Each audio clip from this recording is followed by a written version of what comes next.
Hey everyone, today on Big Al Books, I'm very excited to present my July wrap-up because I have a special guest with me here today. This is Brooks. He is my parents' dog, but I raised him from a pup, so we are best friends in life. I really don't know how long this situation is going to last. We actually have two dogs here, but it's very difficult for pugs to follow instructions and to do what you want them to do. Who can say where the road goes? So that ended almost immediately.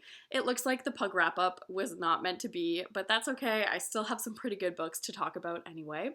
I'm going to go in a chronological order today. I've got about 15 books to talk about, and I'll talk about them in the order that I read them. To start off, I have two books that I read before going away on vacation. The first one of these was a reread for me from my childhood, and that was Howl's Moving Castle by Diana Wynne Jones. As a child, I read a lot of fantasy series, and I do remember owning quite a few books by Diana Wynne Jones, and yet this is the only one that I really remember the plot. And then also I saw the Miyazaki film version of this last year, which made me really fall in love with the story again, so I was eager to revisit this one, and I'm really glad that I did. This is just a really well-crafted piece of children's fiction that could be enjoyed by readers of all ages, because while it does have that immediate satisfaction, you've got really lovable characters and entertaining storyline and this imaginative world that the story is set in, but there are also these deeper layers to the story, particularly around forming relationships with other people and how you have to develop responsibility and emotional intelligence. So while this is a really fun read, it also gives you some things to think about, so I was really glad that I revisited this one. The next book that I read was Madame de Pompadour by Nancy Mitford. Last month I read her biography on the Sun King, Louis XIV, and I wanted to pick this one up as well because I knew that I was going to be going to Versailles on my trip. I wanted to learn more about the people who lived in that palace, and I do think that this biography was much stronger than the Louis XIV one because Nancy Mitford writes with more of a chatty, casual style for her biographies, so she's not really trying to give you everything that you need to know for all the facts and the contexts, but she's kind of more interested in the juicy stories, which makes her biographies highly entertaining. But I feel like that gossipy tone really fit the story of this highly influential court mistress much better than it did about an actual king. Also, Madame de Pompadour was just a very cool woman to read about. She was very interested in politics and intellectual ideas and the arts as well, so she really brought a lot of life and culture to Versailles. This made for a very rich and engaging portrayal of Versailles at the time period, but not from the royal perspective, which is a bit refreshing. You know, Pompadour is a woman coming in from the bourgeoisie, infiltrating this aristocratic space, so that's kind of cool. So I think I learned a little bit about class and politics and history, while also it being a really engaging, gossipy read. I'd highly recommend this one if you're interested in biographies, or if you're a bit intimidated by the genre. I know they kind of have a reputation for being huge and dry, but this one is the opposite of that. It is short and it's zippy and it's very fun, and you learn a lot about one of France's most influential female figures. Exciting news, we are joined by another pug again. This is Banksy here behind me. He's pretty dark and my camera is not the best, so you can't really pick up on any of his features here. He looks like kind of a shadowy blob behind me, but I'm excited to have him here with us. So now I'm going to talk about the books that I read while I was away on vacation. So to continue on with a bit more nonfiction, I was inspired after the Pompadour book to read another biography of a famous French figure. This time I wanted to read about an author, so I chose this biography of Honoré de Balzac by V.S. Pritchett. And this was just such a fun book to have with me because Balzac is just such a larger-than-life figure. And I think that's the best thing that this biography does. It really captures the intensity of his persona in a way that I really appreciated. There are so many iconic moments in this biography that really lit my imagination on fire. I loved the depictions of how Balzac would stay up and write throughout the whole night at this feverish pace by candlelight, dressed up in a monk's robe, or how he would traipse along the streets of Paris and he was just like way overdressed, but his clothes weren't very form-fitting, and he would have these over-the-top, extravagant, jeweled canes that people would write about in the newspapers. So I just loved the idea of this ridiculous figure. There was a scene in here that described him falling down the steps of the opera one day that I could just picture all too well. So this was a very entertaining look at a very intense man. He's one of those creative figures that maybe isn't the most likable person. You know, he's not really concerned with being a nice guy. He is someone who really believes in his artistic genius. He knows that he's a great writer, even if he's not finding a lot of monetary success. So he felt entitled to just borrow endless amounts of money from his parents and family members and his older mistresses, even though he seems to be truly the worst with managing his money. Anytime that he is about to make some kind of financial investment, you know that it's just going to be disastrous. So this is one of those really entertaining biographies that is just like one dramatic situation to the next. And there are also some passages of his work included, so it does relate to some of his artistic output. So I had a lot of fun flipping through this one while I was in France, and I feel like it's given me a greater appreciation of Balzac, even if I know a lot more ridiculous facts about him afterward. The other work of nonfiction that I read was Feel Free by Zadie Smith. This essay collection was the perfect book to bring with me while I was traveling. I think because the essays are about a wide variety of topics, so you really are just flitting around from idea to idea. It's perfect to dip in and out of. None of the essays are really all that long. And I feel like Zadie Smith is just a very charming travel companion. Now, she's not someone that I've read a lot of her work. I've still only read White Teeth, though I do intend on reading more of her novels. So without even really knowing all that much about her, I feel really bonded with her because she has this really warm and witty authorial voice. She's really good at making you interested in whatever topic it is that she's writing about, and I think that that's really important for an essay collection like this. Like, there's a whole section on art in the middle of this that I was kind of not looking forward to because I don't really know all that much about art, nor do I really reach for a lot of art criticism ever, but she really made me interested in whichever work of art she was talking about, and I actually found those to be some of the most enjoyable essays in this collection. It was actually, funnily enough, the ones that were more autobiographical were the ones that I was least interested in reading, the ones at maybe the start and the end of the book. But like I mentioned before, this is just a perfect book to read while you're on the go. Zadie Smith is entertaining yet thought-provoking, and I found that all the hours that I spent in transit went by a lot quicker because I was so engaged with these essays. Another book that I mostly read while I was on the go was this collection of short stories. These stories were shortlisted for the Desperate Literature Short Fiction Prize, which I have never heard of before, but I saw this collection when I was at the iconic Shakespeare and Company bookstore in Paris, and I thought that it was nice and light and be easy to carry with me when I'm on the subway, and also the pages are green. So that was kind of my superficial reason for picking this up. I will say that this was a bit of a disappointing read for me. I usually go into short story anthologies hoping to discover a few new authors who maybe I'm interested in their style and then I want to try one of their novels after reading their short fiction.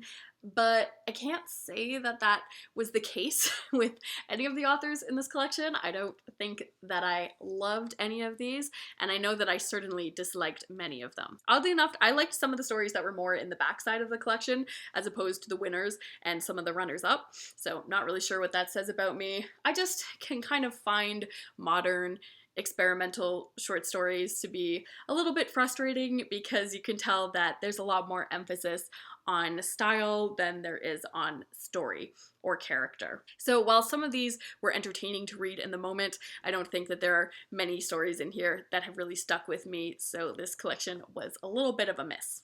Another book that I read while I was away that I didn't really love was The Mystery of the Yellow Room by Gaston Leroux. He's a French author who is known for writing Phantom of the Opera, but he did also do a lot of work in the mystery genre, and this novel in particular is one of the classics of the locked room genre, in which a criminal is able to escape from the scene of the crime in seemingly impossible circumstances. So the crime usually takes place in some kind of room where it seems like all the exits have been blocked off or locked, and no one really understands how this person got away. So this work is a big pioneer of that genre. For myself, myself, I realized why I'm not really a big fan of the mystery genre. And I think it's just because I'm not that curious about solving these impossible mysteries. I'm kind of someone who is much more likely to give up when there is some kind of logical puzzle in front of me. I don't really get excited about gathering all the facts together and trying to figure things out for myself. I really couldn't really care less how the murderer escapes. I'm a lot more interested in the psychology of the people involved in the crime. I want to know more about like why the murderer did it or how it's affected the people involved. And this is a mystery that is much more involved with the process of solving this crime and putting the pieces together. Some things that I did really like about it was that there were actually two people on the scene that were trying to solve the crime. So actually, the main guy that we're following in here, Joseph Rouletabille, is actually not a detective. He's just a young journalist, and from what I understand, he's like very young, like 18 to 20 years old, and he is kind of like a Sherlock Holmesian, like super genius. He's very smart, he's very confident, but because he's so young, he just comes across as like really arrogant, and he's sort of facing off against a much more established older detective who is also trying to solve this crime. So the detective is the one who gets all the media attention and who everyone knows is a genius, and he's squaring off against this young kid, and they're trying to see who can solve the crime first. So I liked that element, but overall I didn't have that much fun trying to solve the crime. So while we had a few moments of fun character conflict, it really wasn't that memorable of a read, but hey, it was a free ebook, so I can't complain. The next book I read was Chanson Douce by Leila Slimani. I think this has been published in English as The Perfect Nanny, and I just picked this up on a whim at a train station because I wanted to challenge myself to read a book in French while I was in France, because my French language skills are very rusty, and I found it to be a good reminder to try to push myself out of that comfort zone and to not read every book in English if I don't have to, because you are almost working a different part of your brain, which is a cool experience. Actually, I think I enjoyed the experience of reading in French more than I actually enjoyed the content of this novel itself, but I think that that has to do more with my tastes as a reader than the book itself. This is a dark little novel that preys on some of the anxieties that parents have in this modern age. The couple in this book choose to go the route of hiring a nanny to come over to their house and to be with their children, and at first it seems like they have landed this perfect lady. Everything is going so great. She's totally changing their lives.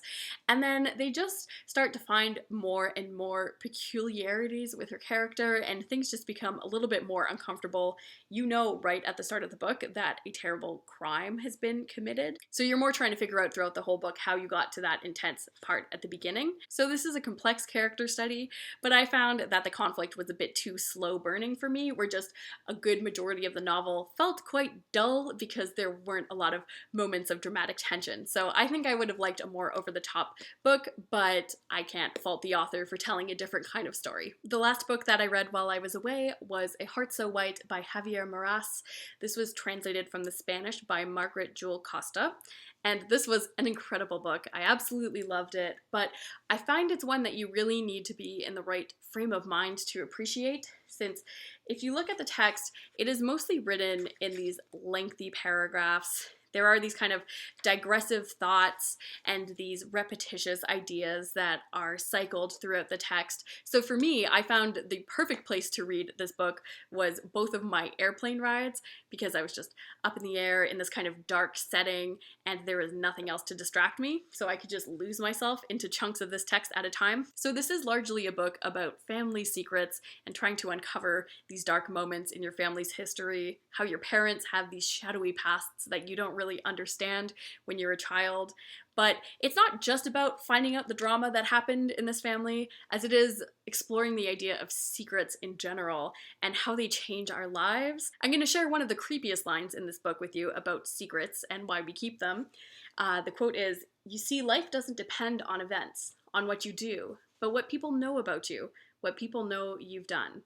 So it's kind of that idea that it almost makes less of a difference, the actual like terrible things that you can do, as long as people don't know about them and they have this different perception of you, that will make the bigger influence in your life. So this book asks a lot of thought-provoking questions about secrecy and guilt and implication, and I just felt very drawn in throughout this whole book as a reader. I think that I was very implicated in wanting to know the secrets as well, because I'm very nosy as a reader. I'm so curious about people's lives, and this book is just filled with different juicy scenarios. I'm very excited to have discovered this author because I think I like his style and what he's trying to do, so I'm looking forward to reading some more Javier Marías in the future. If you've read any of his books and you know a good place to go next, please let me know because I am looking for more. And last up, I read 6 books after I got home from vacation. I've got a Shakespeare play, 2 classics, and 3 contemporary Canadian works. So let's start off with the fun stuff. Shakespeare, of course. So this was Merry Wives of Windsor, and I read this one before going to see a production of this at the Stratford Festival. This is definitely one of Shakespeare's more light and fluffy comedies. My boyfriend, even after coming with me to see this, was pretty surprised at the amount of fart jokes or fat jokes that take place in this play. It is really not very highbrow at all. So the real selling factor for me with this one is that it's starring Sir John Falstaff, the very disgraced knight that we first meet in the Henry IV plays. And he comes into this small town like very cocky and confident, and he thinks that he's gonna seduce 2 wives while he's there. And really this is just about those 2 wives just playing a lot of pranks on him, leading him on, and just making a total fool of him.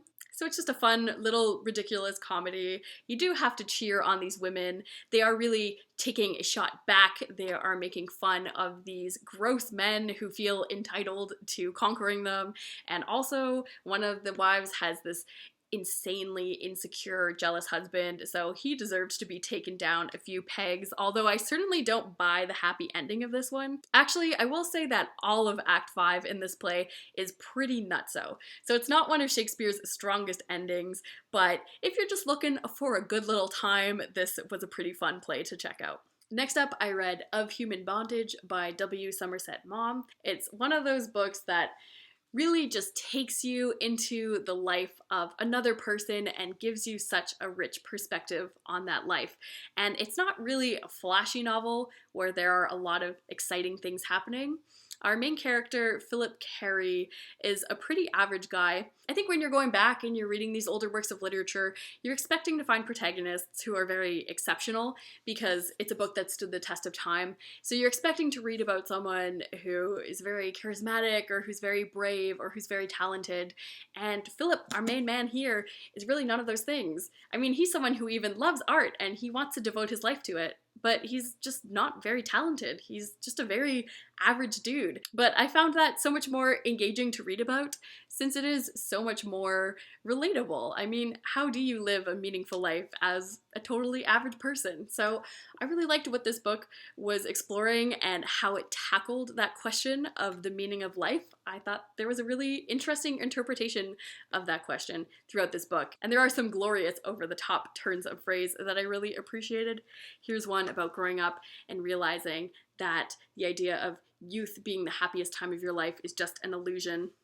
How people must discover for themselves that all they have read, all they have been told are lies, lies, lies, and each discovery is another nail driven into the body on the cross of life. So there are some real dramatic moments in here, but this was just a really wonderful read. Another classic that I read that I loved even more was The Woodlanders by Thomas Hardy, and this is a book that I have been truly squirreling away for years for a special occasion, which I suppose was this summer.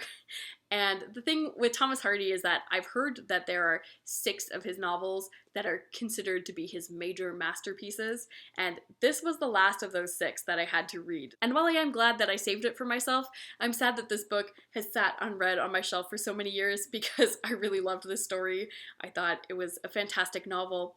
It takes a lot of the things that I've now come to expect from a Thomas Hardy novel, and he just pulls them together in such a masterful way. For example, Thomas Hardy enjoys throwing a good love triangle or rectangle at his readers, and this book features a girl named Grace Melbury who has to decide whether she wants to marry her childhood friend, this simple, hardworking outdoorsman that she's known her whole life, Or does she want to go with this more intriguing, mysterious, educated doctor? So she has to kind of make that choice. Also, like some other Hardy novels, this explores some of the drawbacks of the institution of marriage, particularly in Victorian times. I always come away from a Hardy novel feeling quite grateful that I don't feel that same sense of pressure to rush into a marriage in my life, or that even if I did, divorces are a lot easier to maintain. What we see in this novel is that it is really difficult for a woman to divorce her husband. So one of the characters in this book is really stuck in this marriage that causes some really tragic consequences. And also, like in all of Hardy's best novels, nature is a major player, and he just writes so beautifully about the countryside. As you can guess from the title, The Woodlanders, this is more concerned with forests and trees. It's set in this insular little village that's removed from larger societies, but they're surrounded by trees, and so many shady things go down in the woods. I love the depiction of the way of life in this small village. It really feels like something that doesn't exist anymore after industrialization. Even in Hardy's own lifetime, a lot of the jobs that he's describing in here wouldn't need to exist anymore, and you picture how the lives of these people would be drastically changed if they would have to go move into cities to try to find work. So it is kind of a sad portrayal in that way, but this was just a beautiful book, beautiful nature writing, so much drama and emotions between the characters, and such a memorable story. So I am 6 for 6 on Thomas Hardy. Absolutely love his novels, and this was one of my favorites that I've read by him. And last up, I have 3 Canlit novels to talk about, the first one of which being a 2019 new release, and that is Bunny by Mona Awad. This is a book that I'm still kind of working out my feelings, not quite sure what exactly I just experienced, but it was something different. So this is a book about a grad student named Samantha. She is in an MFA program, so it's kind of one of those campus novels that is a bit satirical of MFAs and how these programs work and what kind of writers they seem to be churning out. And then there's this totally bizarre subplot where Samantha starts befriending the other girls in her writing cohort, and they are a really tight-knit group of friends. They are a little over the top, they all call each other Bunny, and they love each other so much, and she starts making friends with them, and she's invited to some of their late-night writing salons, and she realizes that the salons are not merely centered around creating literature, but they are creating something very different out of bunnies. And I'm not going to say exactly what that is because it's very weird and you should experience it for yourself, but it was like a kind of strange, surreal little story where it's weird enough that you want to see where it's going on a page-to-page level, but you can also see that it's working as a metaphor for the creative process, and it's kind of exploring the different artistic temperament of each of these writers. However, I feel like this novel was less successful at creating this dark atmosphere. You could tell that the book was trying to be ominous and creepy, and whenever these violent occurrences would happen, I just never really felt like they were convincing.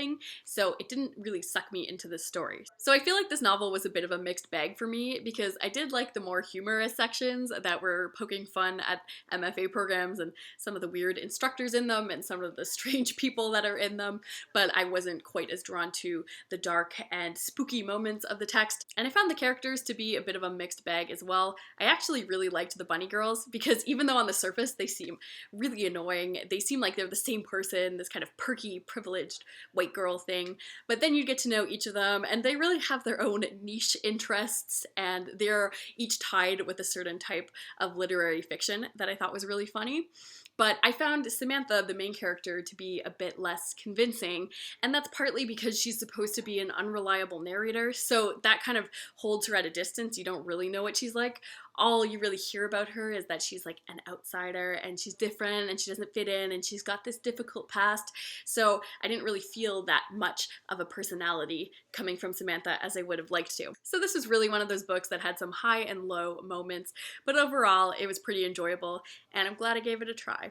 The last two Canadian books that I read were more for homework, since I'm teaching a grade 12 English course next year where the students are given a list of Canadian award-winning novels and they get to choose one for themselves.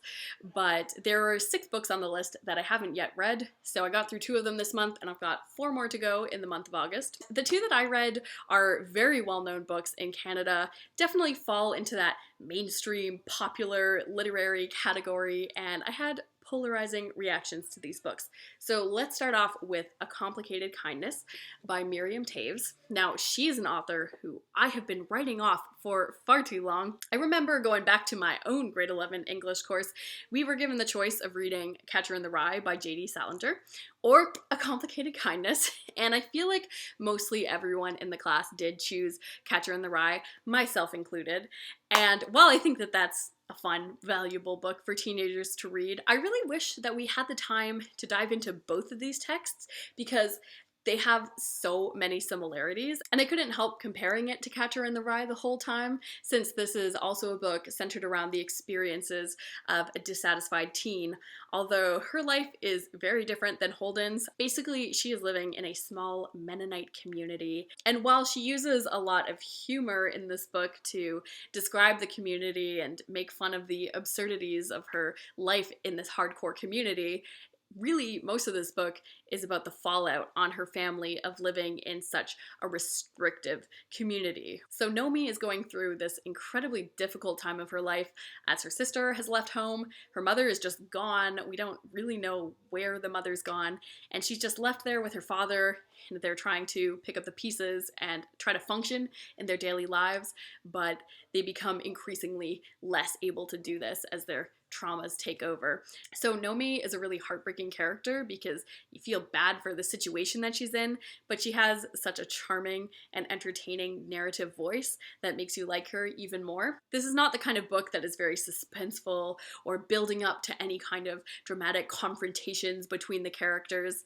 It is just very slow paced, and Nomi is just going from one meaningless activity to the next, killing time in her small town, having random conversations with people. I feel like a reader who looks for more momentum or plot might feel a little lost or bored in this novel, but I also feel like that's what makes this book feel very realistic, because that's what life is for most of us. It's just this string of random events one after the next. So while I myself did feel like this novel certainly did meander at times, I was so drawn to the relationship between Nomi and her father that it was enough to keep me going in this book, and it got really heartbreaking by the end of this novel. The way that it just leaves you not really sure about what's happened to this family, I think, is incredibly sad. So I found this to be a very moving, tragicomic family saga that also gives you this inside examination of a Mennonite community, some of the strengths and some of the weaknesses, you know, like the title. It's a complicated kindness that they show each other in this community. So I'm so glad I picked this up. I had been sleeping on Miriam Toews, and now I'm excited to keep exploring her work. And I really wish that I had read this book back in grade 11 when I had the chance. I'm sad to say that I had a much less positive reaction to Water for Elephants by Sara Gruen. I detested this novel, and I think it's partly because I expected to like it, since it is about the inner workings of a traveling circus during the Depression era. So that sounds really cool. I really like circuses, but part of me feels like after you've read Geek Love by Katherine Dunn, that genre has played itself out, because, you know, that book is like the pinnacle of circus reads. It's just like so weird and deranged that every circus book I've read since kind of pales in comparison. And my main problem with this book is that it's not really about the circus as much as it is about this lame, sappy romance between this guy who is hired to be the vet of the circus animals and this circus performer woman who actually has no personality. She's one of the most boring female characters I've encountered in a long time, but you know, she's beautiful and she wears pink sequins, so of course they fell in love at first sight. The main conflict with this novel is that our homegirl is actually already married to a powerful circus exec, and it turns out he's a really mean man with a really dangerous and out-of-control temper, which the author links to schizophrenia, which is less than ideal representation of mental illness. So basically most of this book is concerned around this tragic romance. This is one of those books that has a prologue at the beginning that tells you exactly what's going to happen in the climax of the story. And I feel like it's trying to like give it to you out of context so that when you encounter that scene in the book, it has more meaning. But I also felt like it just really gave away exactly what was going to happen in the book. So it just seemed a little obvious where the story was going the whole time. I think the only interesting thing going on here is the perspective of the narrator as an old man, where he's remembering back to the story. And he is a 90-year-old guy that is worried about losing his grip on the past, on his memory. And that makes me wonder if he's a reliable narrator. Can we believe his take on the events? Or is he trying to make this more like wish fulfillment thing? Like, how does his life actually work out? So those questions were kind of the only interesting angle to the book for me, but I didn't feel like they were that fully explored. I can't say that I connected at all with this popular Canadian read, but to end this video on at least somewhat of a positive note, let's at least appreciate that there were cool circus pictures in this book, so it wasn't all bad. So that's it for all the books I've read in July. Let me know if you've discovered any dynamite summer reads. I'd love to hear about them. Thanks for checking in, and I will see you again soon.